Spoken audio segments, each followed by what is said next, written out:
Noel Webster, and we're at Muscle Shoals Sound Studio. And Noel Webster has worked with some of the best. From Les Paul to the Rolling Stones to the only platinum album ever produced in Huntsville with the Red Clay Strays. Coming in a van, you're going to leave in a tour bus. Coming in a tour bus, you're going to leave in a jet. Noel Webster is a big deal. You've probably never heard of him. All right, guys, welcome back to the Pickletato podcast. We have a guest in here that I'm very honored to have. I want to introduce you to Noel Webster. Mm-hmm. I had a bunch of notes here of the stuff I was going to ask, and I'm going to ask some of this stuff, but we've been here for quite a while before we even started this video, and I had no idea the depth that is Noel Webster. I'll tell you why. Initially, why I was like, hey, I'd love to have that guy in here, is the Red Clay Strays, obviously. And I told you the story about how I got introduced to that. And then a mutual friend of ours had told me that, hey, you know, Noel Webster's the one that produced them. I'm like, you got to be kidding me. And then, of course, you know, reading a little bit of your background, and as we were talking before, it's hard to research somebody who's not, unless it's an article, there's not much online to be able to research, to ask questions, right? Right. So this whole time that we've been here for the past quite a bit, I've learned so much more. And now that I look at this outline that I wrote, and it's like meaningless. I'm still going to get to these questions, sure, but there's just so much to you that I don't think I'm even going to be able to remember to ask some of this stuff. And it's very overwhelming for me to hear all the stuff that I've heard today and be able to remember, and that's why this is kind of making me upset a little bit that I thought I was pretty well prepared, but now that I've been sitting here talking to you for about 5 or 6 hours, I'm very underprepared, I believe. No, you're not. So anyway, let's just start off at the beginning, okay? For me, the Muscle Shoals Sound Studio. Can we talk a little bit about that and what your history of it is? Sure. I was playing a gig out there with Ron Jeffries on the Sports Rock Cafe. And he booked me there 3 nights a week for like a couple of years. And at the end of the night, I asked some police officers who were hanging around. I said, man, there should be some studios around. It was maybe for sale. You got anything? They said, yeah. So it was like December. And they followed them over to this building. And all the lights were off and there's no power on it. And this cop just kicked the back door open. And he went in there with flashlights. And we looked around and I saw the angle of the control room window.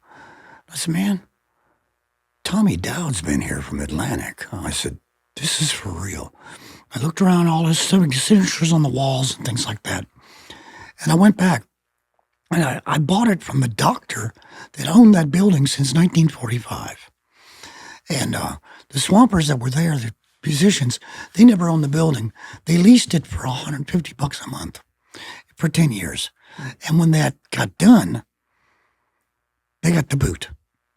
Okay, so this is what's funny. I get in there, and the cop who kicked open the door is now the sheriff of Colbert County, Eric. He's a buddy of mine. So we got in there, and I had to take, memory serves me correctly, I think it was 4.5 tons of garbage out of that building. Wow. And it was 15 tons of garbage out of the warehouses in the back. Just big dumpsters kept filling up. Then we treated it like an archaeological dig. We had to take part of the floor out, so we supported the drum booth from the basement, took the floor out, put it all back in, the rest of the drum booth back down. Painted clean, put a new roof on, do all this stuff. There's some hysterical stories about the roof leaking. When Paul Simon was there, Steve Melton I talked to you about, he was the engineer. And the roof was leaking, and it's coming through the beam. There's a beam across the top of the console, and the water was getting in the board, shorting out the channels. Well, you can't do that. So they just took a pause. Steve went to the ShopRite, which is still on Jackson Highway. He got duct tape, Kotex, and thumbtacks. He made strips, and he put them on the wall behind him, put them on the beams, and every time it's filled up with the Kotex, he'd put another strip up there. Well, Paul Simon's laughing his butt off. He goes, I could be anywhere in the world, and I'm sitting in this dump in Alabama, and the roof's leaking. And then he heard the track played back. Kodachrome. He said, that's it. I'm recording here. You know what I mean? Yeah. So there's a whole series of stories of just that session, how that all went down. But they went from one to the next and the next and the next because Jerry Wexler at Atlantic sent them the artists. The guys couldn't afford to own a studio and do that. Jerry wanted them to work a Criterion in Miami. They said, we're not leaving. He said, go find a studio. They took over the lease from Fred Beavis, who had a 4-track studio there doing country records. And they got in there, and the Atlantic Records, Jerry said, hey, man, we're going to give you the equipment, and then Tommy's going to set it up for you, and then you guys are going to get Paul Kelly to finish the rest of the building acoustically, and then we're going to send you the acts, and you're going to pay back the loan with reduced studio rates. So they ended up being the first group of guys that were musicians to own their own studio.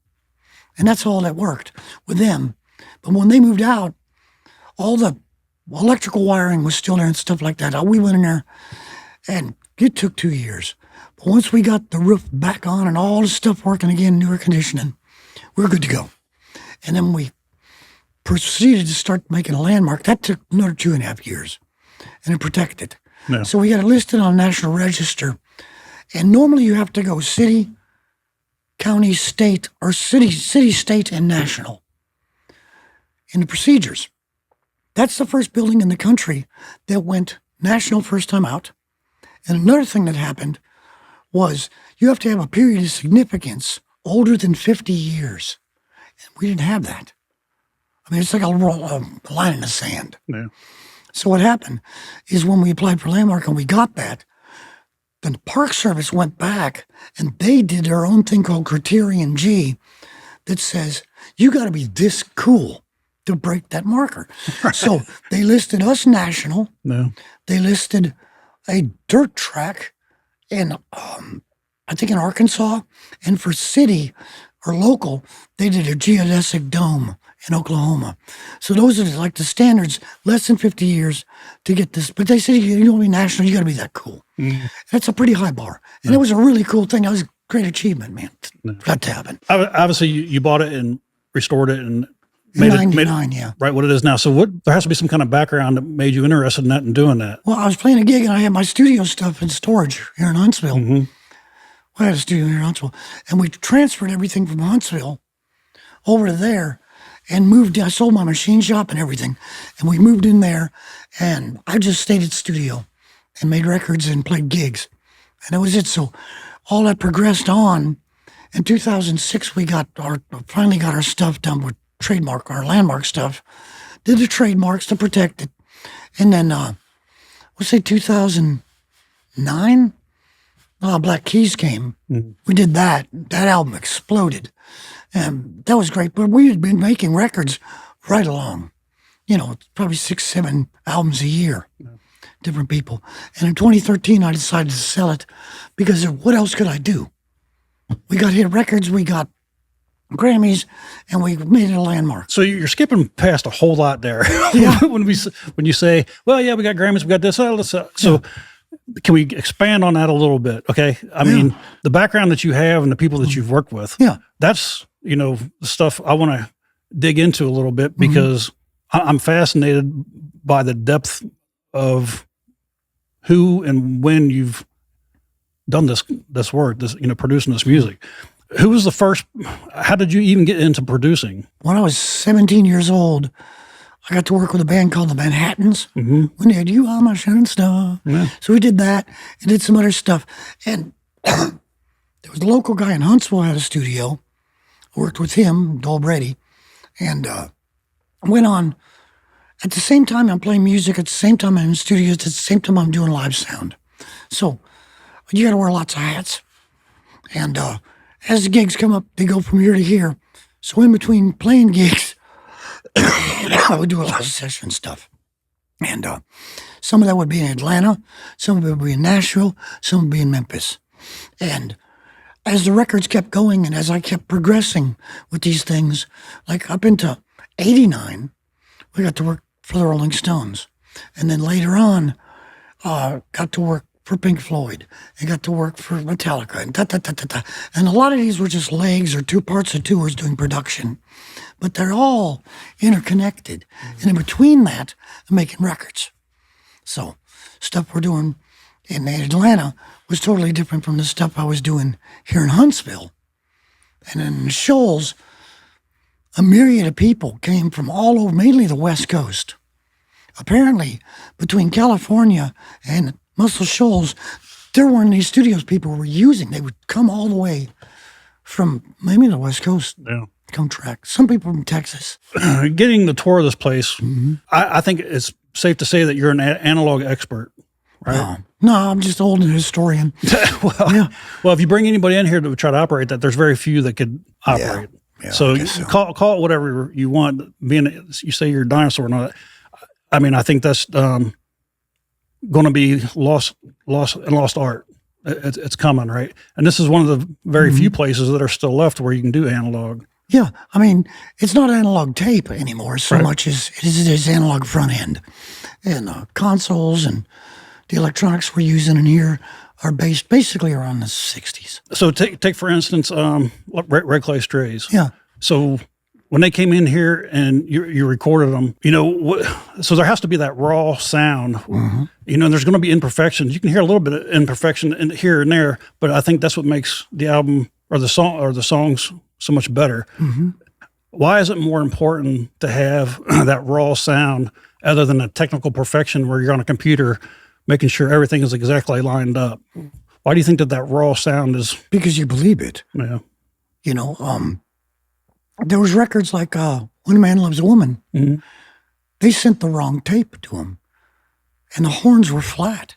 And Jerry released it at Atlantic, and he called back and he says, "Man, that was the wrong take." He says, "No, it sounded like the horns were pushing so hard they bent him out of tune." You see what I mean? So that sold that part of the joy of that record. And a lot of them have those little glitches and things. Old time rock and roll. Da-da-da-da-da-da-da. It's not supposed to do that twice. When they mixed it the first time to the tape, that was the first take. It was still there. Then it was a ghost. Then they started again for the second mix down, and that's when it took. But when they played it back and rewound it, that was the previous mix. But it timed out just perfect. They just left it. Oh yeah, that's pretty cool. Yeah. So autotune and like digital shortcuts everywhere. How do you get a band to sound raw? Well, see, we don't use autotune. I don't use a click track. Right. Never. The drummer's the click track. The band is a feel. It's got to breathe. That's just the way I record music. We try and get the best performance we can because that's what sticks with it. That's what you can build on. And when you get that, the end product is intent. The people you're selling this to got to believe what you're telling them. And if it's polished, they know it's a fraud. Yeah. They know it's manufactured plastic crap. And that's what's been going on for 30 years, is they suck the life out of the music. The tone, the feeling, the genre, everything about it. Nobody even remembers it. Songs, people associate songs with a time in their life. It's a window. It's a picture. And if you're giving them a drum machine and some perfect vocal that doesn't even sound human, I don't see how it's going to stick with people. I don't think that record's going to have longevity. Makes sense? Yeah, it does. So orchestras don't have click tracks. So what do you see some of the producers nowadays, what are some of the mistakes that they're making? Other than what we kind of like already talked about is like the auto-tune and not getting that real feel. Well, the technology itself has actually destroyed the process because a lot of times they'll just have the band members never even meet.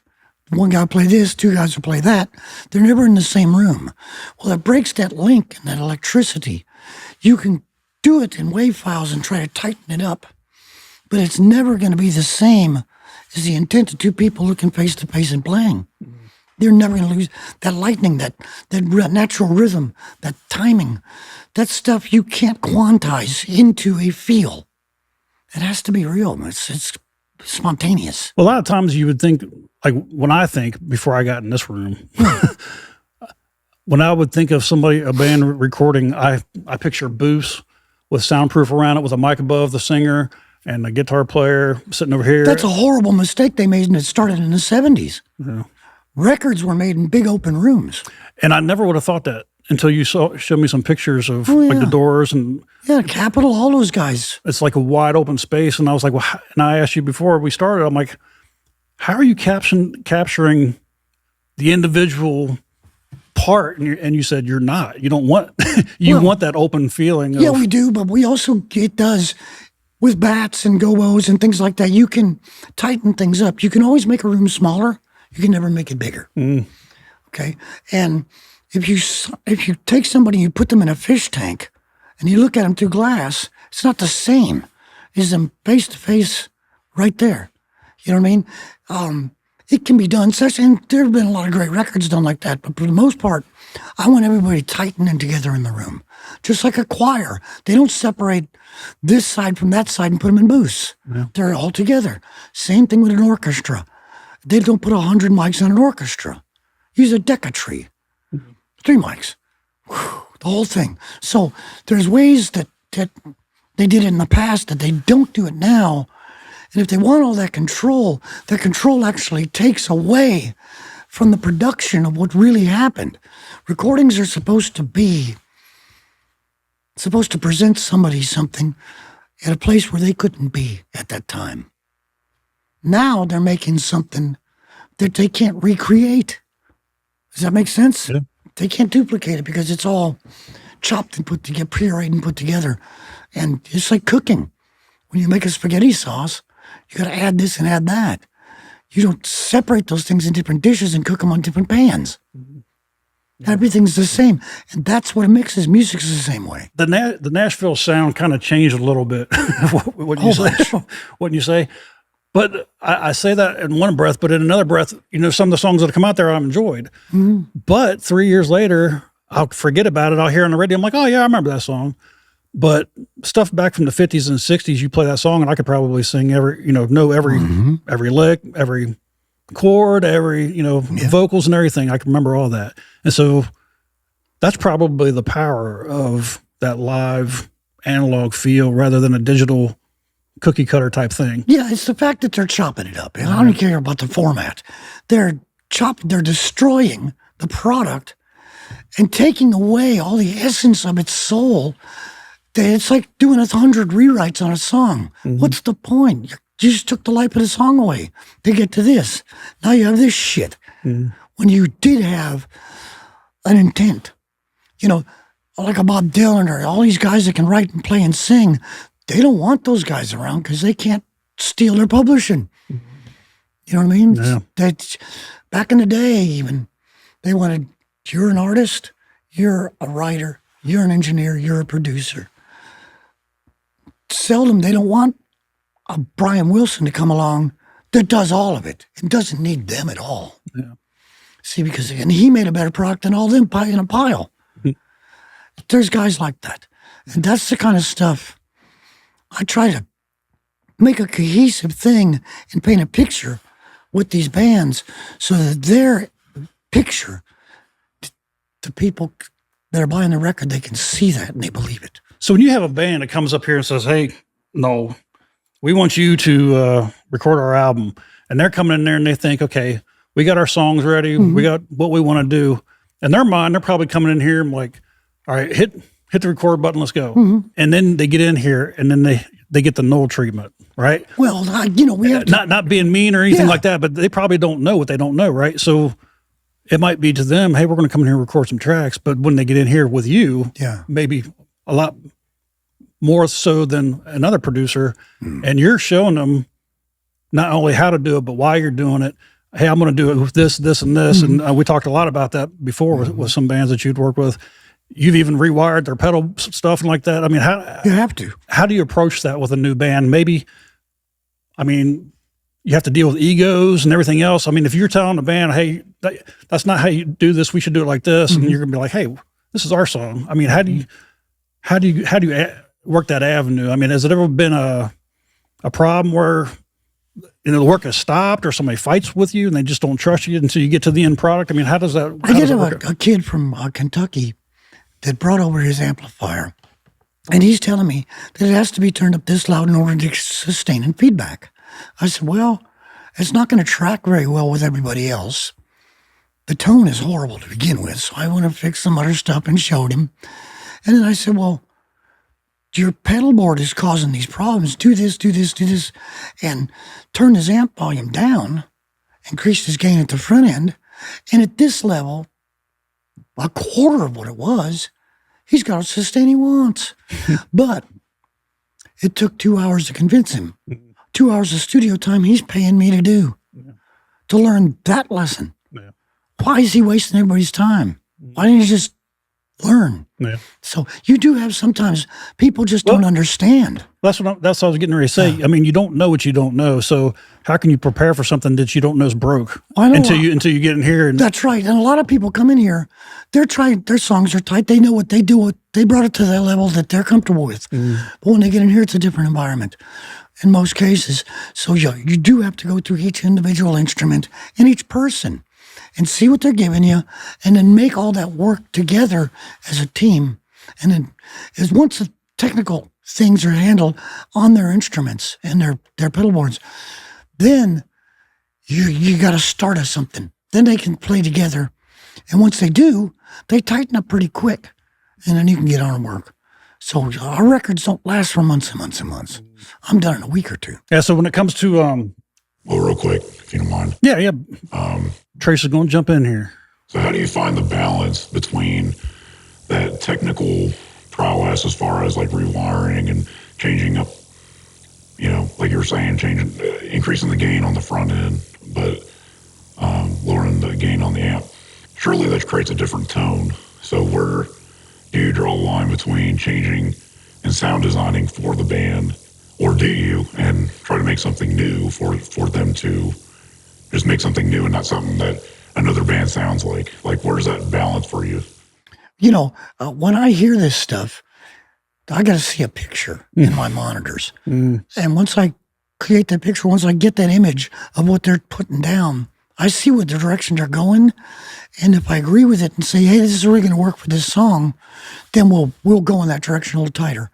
But sometimes we have to stop, switch gears, and say, no, man, you're playing double what you're doing, like on a drummer.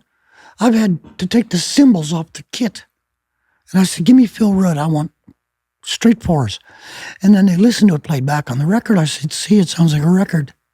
You don't have to have all this shit walking all over everything else, clogging all the holes that would have been open for a keyboard pad or harmonies, or we try to leave as much open space as we can in recordings so we have options. But musicians, like in Nashville, they start on the one and they all play till the end. Everybody's playing. What the crap is that? I talked to Spooner, the keyboard player. He said, Noel, I've played less on more records than anybody you ever met. And he does. He'll read a book.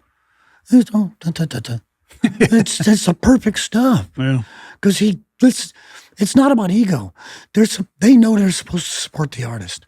The bands, all they know is what they know, and all they've learned is to start on the one, and the band comes in, and everybody plays to the end until you have this huge monstrage of Allman Brothers crap when it didn't need to be that.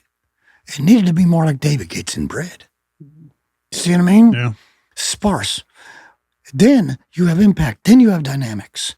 If everybody's already playing, well, where's the music going to go? Can't get louder. Can't get softer. Everybody's still playing. What the crap? Tell the story. Get behind the vocal. Accentuate what those vocal lines are telling you. Get around them. Get out of the way. So with the Red Clay Strays, how far along were they, and what spark did they have when you were finally like, okay, these guys are going to be something? I mean, did you hear that when they first got here, or did you get them to the point where like, okay, here we go? They're a touring band, yeah, like a lot of the others, and they were at Side Tracks downtown. Mm-hmm. I ran sound for them. I said, well, they all play good levels, and the singer can sing, and they got some decent songs. So I invited them over, and they talked about it and thought about it, and they were under contract in Nashville. They couldn't get out of, and they let me look at the contract. I said, well, you guys did all this work up there for this thing, but you signed away all your publishing and writers. And they were in that movie. Their songs were in the movie. The Second Shining, whatever that was called. They were wearing their T-shirts in it. But they got nothing for it. And they told me about that. I looked at the paperwork. I said, ma'am, did they show you the money they made with your names on it? Did they show you what their percentages were and your percentages? They never showed us the books. I said, well, that's against the law. So we got a lawyer. They did, and they broke out of the contract. And once they did, Brandon called me up, and he says, man, he says, no, he says, we're free. We're coming to see you. Yeah. So that's when this happened. They came in. Of course, I had to go through all their stuff, each individual instrument, and mechanically fix it, get some decent tones, let them play. The guitar player, just like most bands, they're twiddling around, playing all these weird leads, filling in holes instead of playing a part. So I had to tell the guitar players to think of like the Doobie Brothers or the Allmans and write a part that accentuates and play off each other. But that has to follow a mirror of the vocal line. So there's your melody. Play me a counter melody. Talk to each other with guitars. That's when they worked it out. That's when they started to get work done. Mm-hmm. But nobody ever told them that. Nobody's ever produced them. Mm-hmm. See what I mean? Nobody's ever had the option to learn. They didn't know how to use headphones. I had to show them. Yeah, so that's what so that's kind of just the basics. They know they're not session cats. They're kids, man. I get it. I guess when you've had lots of people probably come in, but if they don't have great songs and they're not very good musicians, I can record you all day long, but might not go anywhere. But with these guys, at what point did you see something in it where like, okay, I know I can get you to this level? That there had to be something that you heard, whether in the vocals or the performance or just the vibe, or did you make that vibe for them? I had to create it. Yeah, I had to invent it because they told me they were at 5 different studios, and nobody could capture what it felt like when they played together. Gotcha. And of course, I know why, but they came here and they lost their minds. Brandon says, "No, every record we ever make's going to be with you. I don't care how long it takes." Mm-hmm. It's the way it is. But like any other band, they had management and they had a fan base and they knew what they were doing as far as playing their shows and hitting the road and kept building on what they did had their strengths. Yeah. And from that, we just made them a vehicle. That's it. Without a vehicle, what are you going to show people? Yeah. And that's what's happening now with a lot of these bands. Like you told me, you enjoy their live performances. But they don't have a vehicle that can show somebody, this is us, man. Was there ever a point in Moment of Truth that they might have wanted out and you fought for it and you're like, okay, listen, you need to do this, and they... No, there wasn't a whole lot of that with them. Yeah. Brandon was real nice to work with, and the guys already knew the material. Yeah.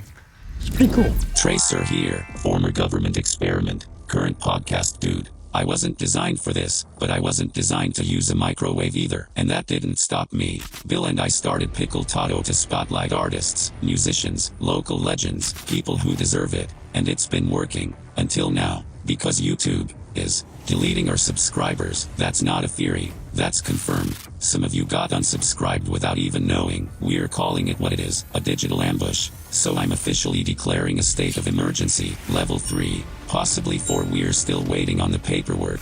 So before we took a break, we were talking a little bit about the Red Clay Strays and different aspects of that. Red Clay Strays doesn't have to be the topic of this question, but have you ever kept a take that was rough around the edges, but it was emotionally perfect? Yes. Can you give us an example? Leah Seawright's record, we had a stand-up piano that came from the Black Keys sessions. They left the piano. It was cheaper for them to buy the piano than it was to rent it. And when they got done with the record, they just gave me the piano. So we had it here, and I had it tuned up, and it was over time, it started to get a little flat.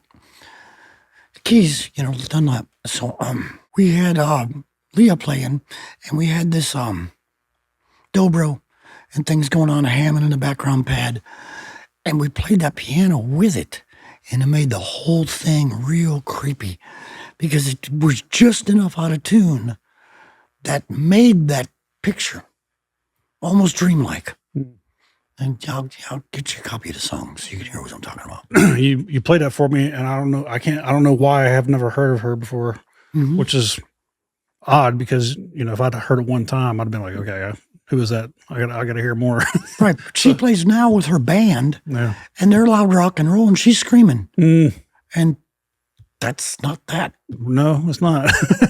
So when I first got here, you took me into a room, and what did you call it? Direct something sound? What did you call it? DSD, Direct Stream Digital. Okay, so we were talking about that, and you said, "Hey, sit right here, sit in the center, whatever." So just to give you to tell you why I think I'm amazed at this stuff is I think I got about 20% hearing left in my right ear, and I got about 70 to 80% in my left ear. And so when I sat down at that console and you started playing and everything, I was kind of like looking outside. There's a window right in front of where that console is, and pretty picturesque. And so I'm just sitting there looking outside, and I'm listening to stuff, and I almost got a little bit mesmerized of the sound. And I didn't really understand what it was until after about 15, 20 seconds. I'm like, I can hear everything on both sides of my head, which never happens anymore. And I turn back to you, and I'm like, I can hear both sides. And you're looking at me like, yeah. I'm like, well, no, you don't understand. I don't have it hearing out this ear. So how does that, I guess that helps you for when you're mixing, I imagine. How does that work that somebody like me has two totally opposite hearing capabilities? I mean, does it go directly in your eye? So I'm a novice here. Does that go directly in your body? I mean, how does that work? Well, the way that system works is you're in between two boxes, and it gives you a center image. And that center image is so strong you can reach out and almost 3D, you can touch it. And that's what happens with real boxes in real rooms. The speaker designs now and for the last 20, 30 years, they use drivers, cone drivers. So you get this bass thing and this tweeter thing, and the mid-range are all kind of like a cheesy soft home stereo. Those are Altecs, 212s and a horn, but they have Doug Sachs crossovers. And the coils on the crossover are that big and that thick. And the audio goes through there, and magic flies out the other side. It can be real loud. You could feel like thump, but there's no sub. You can hear all the top end crystal clear. With all these new speakers, the ATCs, and some of these nicer, expensive boxes they use in recording studios, you put a mic out there on the floor, you can't hear a tambourine. It doesn't cut. A hand clap doesn't cut. But with those boxes, you can hear it. So what you're getting is, for once, pure audio. There's no EQ in that system. The room's not treated with a bunch of crap. There's nothing in there. It's just you and the boxes. But it's audio done right. And they nailed that shit in the 60s, and they haven't gotten better since. So I was also asking you some questions about, I'm like, well, how do you produce music? And I use the word dumb down to make it sound good. I said, everybody listens to music now on their earbuds and everything else. I'm like, do you have to dumb it down to make it sound good on a phone or earbuds? And you're like, absolutely not. You make it just like you would live. And I was like, well, how does that work? Can you explain to me why it sounds so good, even with the crappy earbuds? It's the amount of audio that's actually there. When you're using digital breakout boxes, like thins it out. It makes it incredibly thin and weak and horrible. And all the brittle things that you hate about digital, it accentuates. That's what software does, because the digital audio engine inside the software, not only in the A to D boxes and all the problems that causes, but it's huge audio. You're actually, if you have the opportunity to listen to a 2-inch tape machine in your face, you'll get it. Radar Systems does the same thing. So that's what we use. It's because it's like a tuned Studer running at 30 inches per second. It's gorgeous, and it's huge. So that translates into mixdown, where we don't have to fabricate to get tone. It's already there. We just got to preserve it throughout the whole signal path. Quick question. What's your opinion on the loudness wars that we've had? It's horrible. I'll tell you what happens. The softest rock and roll record that's ever been mastered was Black Sabbath's Paranoid. It's not 0 dB. It's negative 14. Steely Dan, negative 14. Goodbye Yellow Brick Road, negative 14. When you take a record and you mix it to 0 in mastering, you think it's going to be louder in the playback. You think it's going to be louder in streaming. When you submit that and it goes to a streaming service, they knock it down to negative 14. So what do you got? A smashed piece of shit that has no dynamics. Yeah. There's, I think, one of the loudest drum parts I ever heard was on fire. Look at that. There you go. You're up by one. Bug one, me zero, sorry. Yeah. Hear it. That when they did that Fire and Rain for James Taylor, the toms are being played with brushes.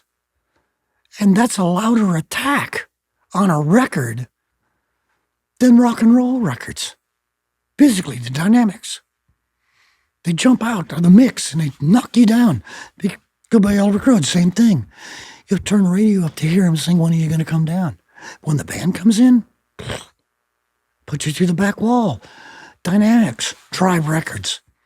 If you use loudness wars and you crank it up, all you're taking is this thin digital shit, cranking it to 0, making it thinner on the playback, and there's no dynamic range. It can't go softer, it can't go louder. And the overall tone is as thin as a sheet of paper. It's horrible, it gives you a headache. You can see the sine waves. They're square, they're flat. They're at the limit. There's no... And they're certainly not landing on an even or an harmonic like a sine wave. My argument is basically that the speakers aren't doing their jobs. If that's the case, if we got to make the actual track as loud as possible and get rid of all that feel and dynamic and range, like the speakers are then the problem, if that's the case. No, it's a source. Right, I agree. I'm just saying, that's your argument for making the track itself louder. And they're trying to make up for deficiencies in the horrible cabinets as well. Speakers suck. You know, they have a sub and they have this other stuff. Well, I'm sorry, dude. You listen to movies on that.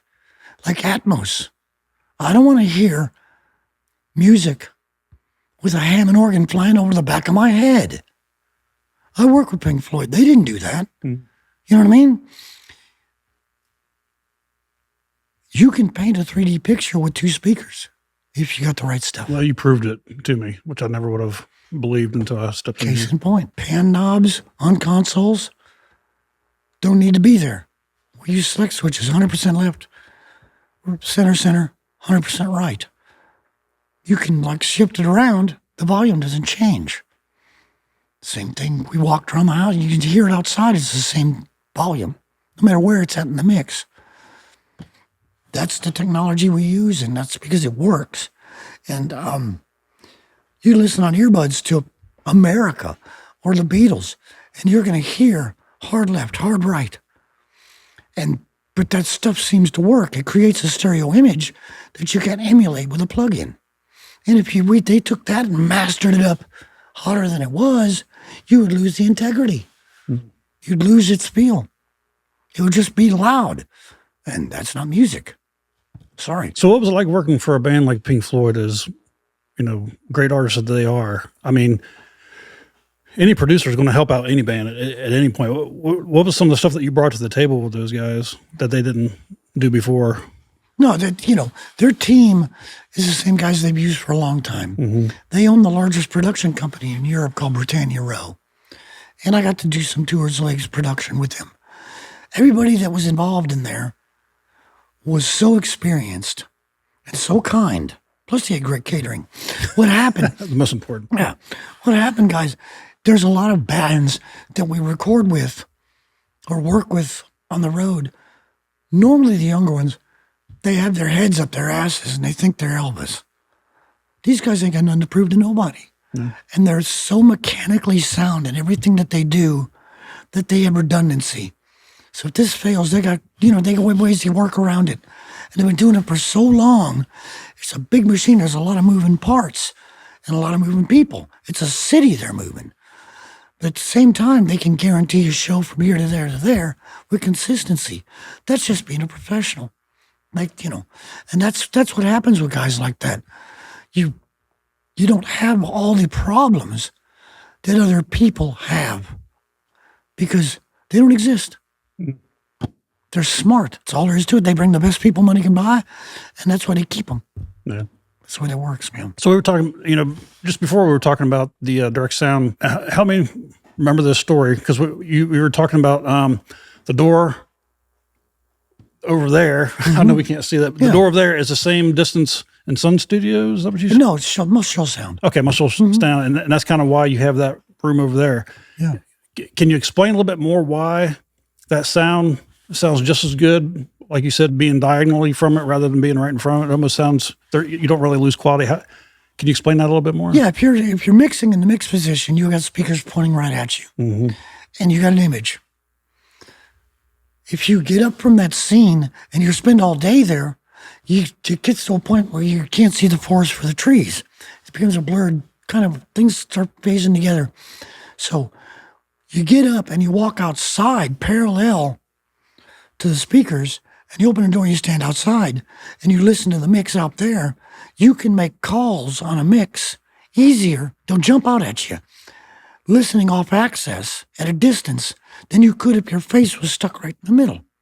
So I try to listen. 90% of my work is done on little Oratone speakers. I'll let you hear those. We do put on the big ones and go back and forth to get the images we want and the volumes settled. But we also walk around and leave the mix path and go off access, because you'll hear if a guitar's too hot in a spot, or the vocal's not loud enough, or things are overdriving, or something's walking on something. You can go back there and make those adjustments and walk around again.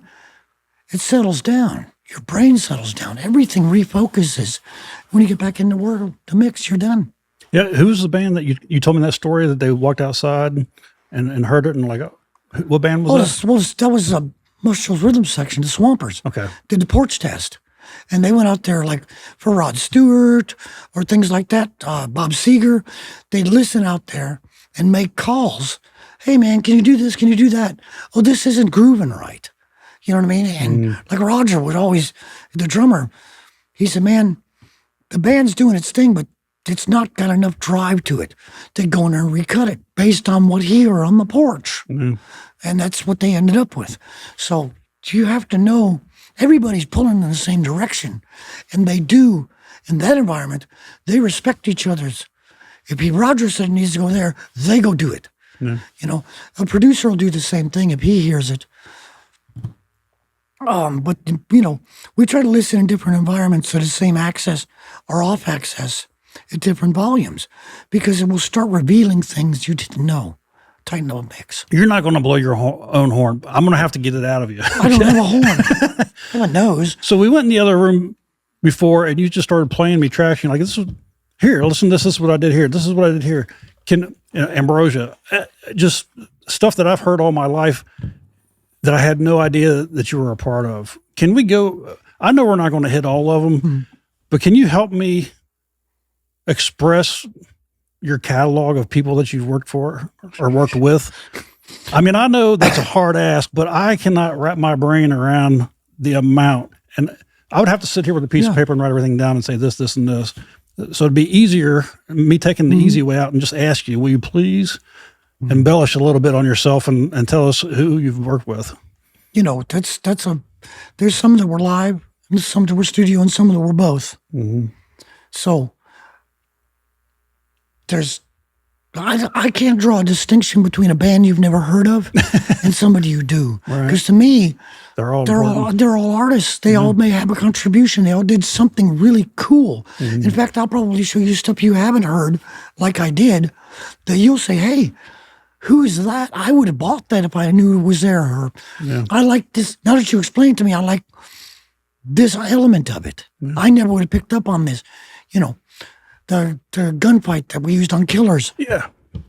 stuff like that. These elements, all of these things. Well, can we kinda talk a come little bit together. about that specifically? Sure. Because when you played Killers for me, and you were saying, the beat per minute is 1,700 rounds or whatever. Yeah. And so you're explaining everything, and we're listening to the song, and you're explaining what you did, and I didn't put two and two together until about a quarter of the way through the song, and I'm like, well, wait a minute, you tracked it to that. Can we remimic what you did, what you made me feel or think when I was in that room talking? Because I can't recreate it here. Well, it's hard to say. The tape I got was a cassette way back in the 80s. And a friend of mine was in Vietnam, and he was in a very small squad, and they recorded a firefight, 17 minutes of it, on this little realistic cassette player. And as the batteries started dying, the tape still rolled, but it slowed down the capstan. Well, when you played it back, you'd start with a normal voice or hear people talking or radio chatter. And then it would start ramping up like chipmunks to where it was almost stupid funny. So we found out the break that it started to sound a little weird. And I had to start there to the end. And it's a normal ramp because the batteries are dying. It's going to play back the exact same ramp as the batteries died. We had to recreate that in an opposite direction. So I had to have some sort of rate, like a clock, that I could use. I could put to build a tempo map, basically. So we used the AK-47s that were shooting at them, rattling. They shoot at a cyclic rate of about 1,440 rounds per minute. We used that as a clock and then put that on a ramp and then slowed everything down so Mickey Mouse started to sound back like humans at the end of that whole war scene. So we had that done. I cleaned all the noise off of it. And then for the Strays, he's singing about this veteran having these memories. So I would take, and I didn't cut, chop, and parade with sample with a computer. I had a spot on that waveform that I wanted to start from. So I hit record on the trig, on a radar, and then I would punch in and I would just drop in these sections. I'd move section to section, but they're all live drops. There's nothing that was edited or slid on that track. So when he stopped singing, I press play, a couple milliseconds go in, that effect happens. Take it out. I hit stop. This record's still going. I did all this live. I had little markers. And I went through and physically had to do and drop that stuff by hand. It tells a story. Well, I had no idea that was like live footage. I mean, when you first hear that, you would never think that was, live audio from Vietnam. That's not some sample, no. That's real. That's what I thought it was. Mm-hmm. Not that it sounded like it was, but I mean, you can hear the mortars. You can hear them yelling for more HE. You can hear the depth of the mortars hitting the ground and the echo off the mountains. Yeah, that's crazy, man. With a little teeny ceramic microphone in 1970, whatever, 68. Yeah. Back to the embellishment. Sorry. No, I got you off track. That was my fault. There's a lot of artists through the years, and I kind of remember stuff maybe by years or times. In 89, when I was at Stones, we left there. And I think at some point after that, it was Injustice for All, Metallica. Then it was AC/DC's Ball Breaker. At some point during that, I was with Tom Petty when we did Dogs with Wings in the studio with Greg Looper, who was his monitor engineer, actually. And then we did the shows with him for some legs. And it went on to other artists. And I'll have to look at that wall out there. It's just a bunch of shit. But it went from Kiss to Ringo Starr to Reba McEntire. Oh, God help us. Yeah, she's cool. But there's so many of them. Country, rock and roll, yada, yada. But same time, interim, I was writing songs and being in studios and recording, writing, playing, singing, doing live shows. So it's just, I could never tell you from week to week what I'd be doing. Yeah. And in different places as well. But I got to meet a lot of really, really cool people. I got to write with Tom Petty, and I got to write with Eddie Money, and I got to write with there's lots of people. Wayne Perkins, just so many folks. Greg Allman, there's so many folks where you just sit down with a guitar and just play, and they're just people. Something good comes out of it, great. If not, we just had a good time. Some of that stuff turns into songs. Some of it turns into hits. Dude, when you go in a studio, bands, Aerosmith were pumped. I think they had 35 songs done, ready for John Kalodner to listen to. He went in there and cussed them. He said, Steve, he says, what is this shit? He says, I want the one with the girl and the gun and the one in the elevator. The rest is this shit. Steven starts crying. They're erasing all his songs off the board. But John knows, because he's the A&R for Atlantic Records. And that's why John gets it. He told me something. It's really cool. He said, Ann Wilson, Hart, and Steve of Aerosmith, when they were young, they were kind of kicked around, abused. They had rough lives. They had problems up and down like most people, but they had some pretty traumatic shit go on. He said, no, you hear that in their songs. You hear sadness and you hear this great hype. It's really dramatic, what they do in their careers and how they sing and their emotion. He said, because they lived it. He says, I'm quitting the music business because for the last 30 years, parents been giving their kids drugs and they have no ups, no downs. They have this. And that shows in their music. And I got nothing to do with it. You get me? That's why we don't believe what they're telling us when they sing a song. Most of these people aren't even writing their own song. But even the ones that do, the Strays wrote their own stuff. Yeah. And they got some stuff. But when I asked them, the Strays, I told them straight up, I said, who wrote this song? Oh, we don't know. It's his brother, wasn't it? So his brother had some of it. Okay. I think Zach wrote some of it. Brandon maybe wrote some of the stuff. They didn't even know who wrote the songs. They didn't have copyrights. They didn't even know what publishing was. I said, guys, you got to get this. This is your business. Yeah. Get that tightened up. So the manager didn't even know what publishing was. He didn't understand it. He books acts. He's great at what he does, but he doesn't do that. Yeah. So everybody's a different. Some people get it. Some people don't. The songwriters certainly do, because that's how they get paid. Sure. But hopefully all that's tightened up for them now. Yeah, oh yeah. I think RCA may have done that for them. Yeah. That's pretty crazy, man. But these bands, they come and they go. And I really like the opportunity to take something from nothing and create something beautiful, like I said, man. And some of these bands have a lot to offer, and a lot of it you got to pull out of them. They don't even know they got it in them. They don't even know that song can go there. And we start getting on them. Mostly, in most cases for me, if I have any tension, it's with the vocalist, the lead singer, because I'm trying to get something out of him he doesn't know is there, and he's fighting me because it's uncomfortable and it's different. But when they do that, and then they go back to what they were doing, they start singing that way. They start pronouncing it that way. He had mentioned, phrase it like this, and the guy did it. You know what I mean? You got to get in their head. It's more psychiatry than anything. But you're fighting for them, and they think you're fighting them. Yeah. I'm on their side. Yeah. I'm fighting for, I'm like the inside of them, ripping out saying, listen to me, dude. And once they do this performance, they end up with something bigger than they are. And that's what you need to do. You need to keep digging. And most musicians don't dig that deep anymore. They just sing it a couple times, chop it up in the audio, and place it in. Sing the song 10 times and walk out of the room. Mm-hmm. What is that shit? Comp all that stuff together. From the beginning to the end, I make them sing it. Well, just for one instance of, since we're talking about them, I'm a pretty true believer there's no real coincidences.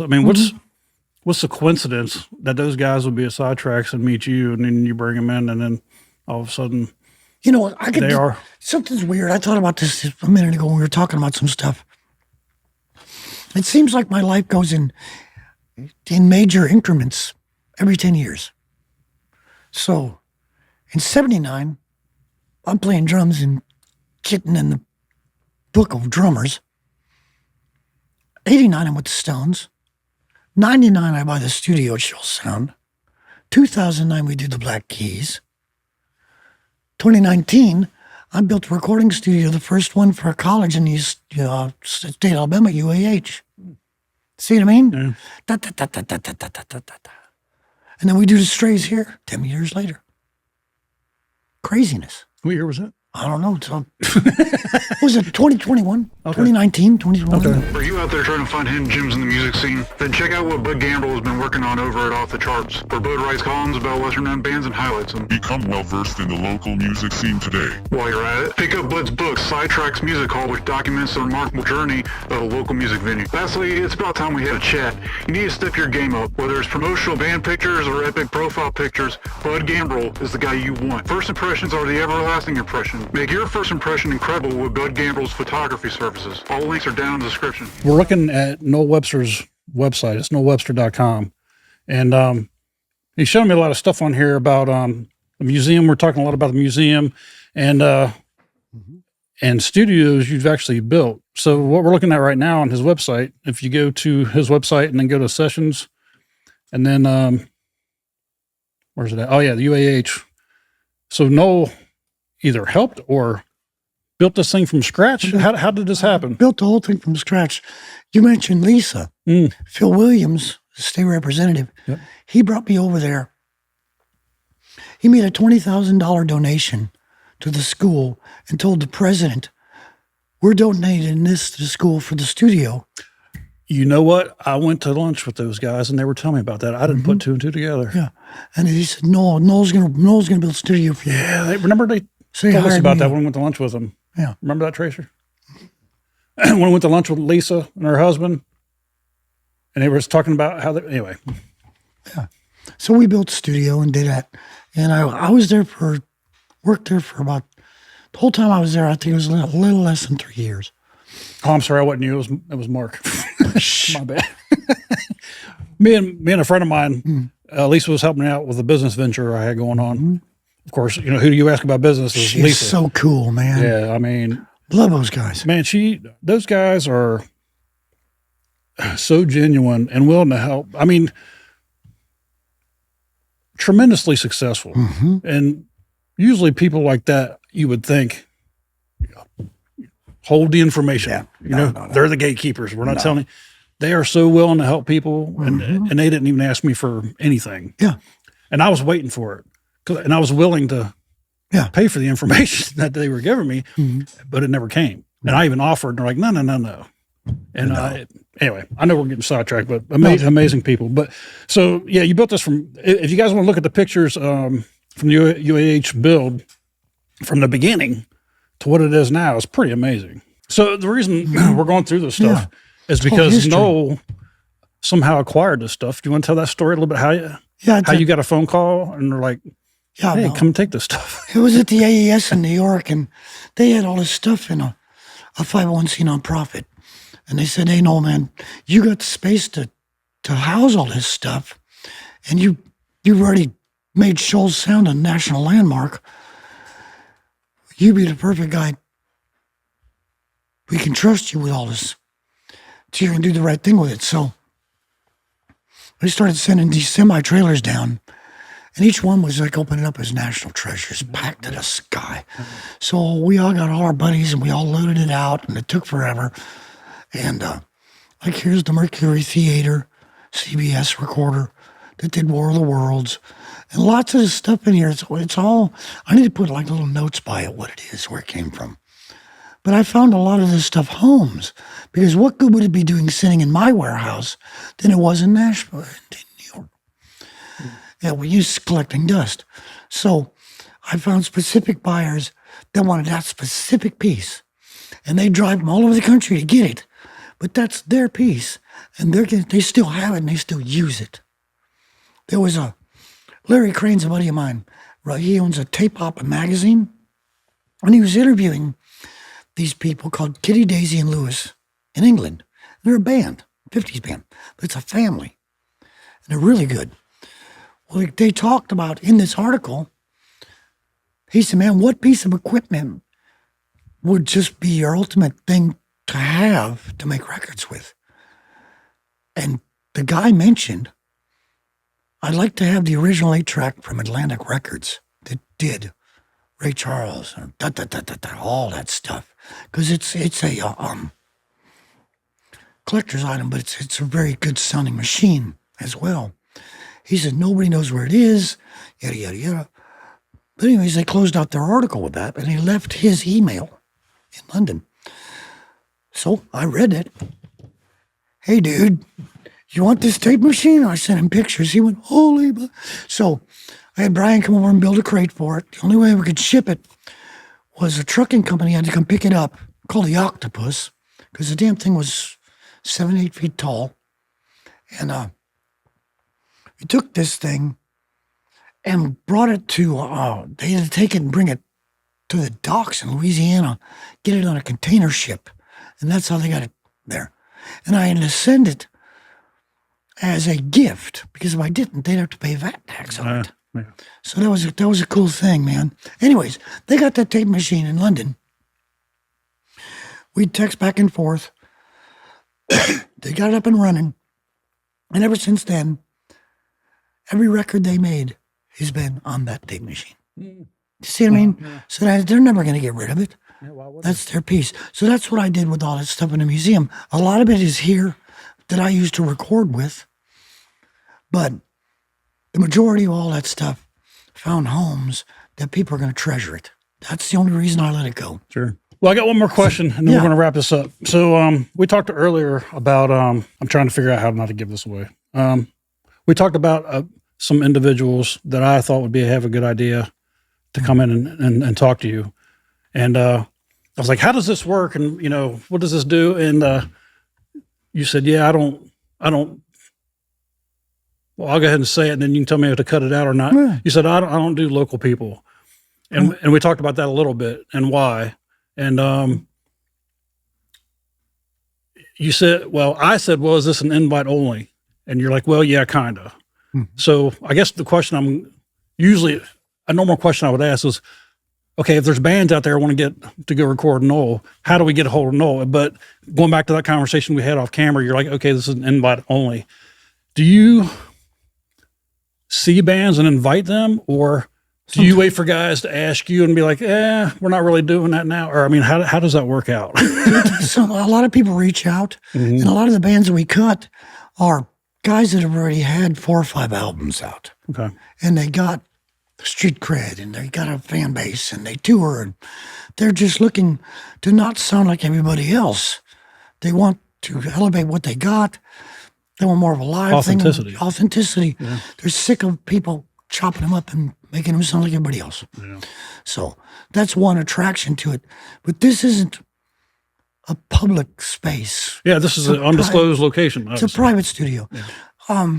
But at the end of the day, if I do hear talent or something, even locally, I have a lot of people come in here and do some work with me. Mm-hmm. But I don't. This is not a tracking house open to the public. Mm-hmm. But if I hear what they like, what they're doing, and I like it, we talk a little bit. I may show them around, see if we can come to some grounds and what direction they need. And if all that's cool, we'll get them in here for a few songs or an album. Mm-hmm. That's that. But for the most part, my clients come from all over the world. Sure.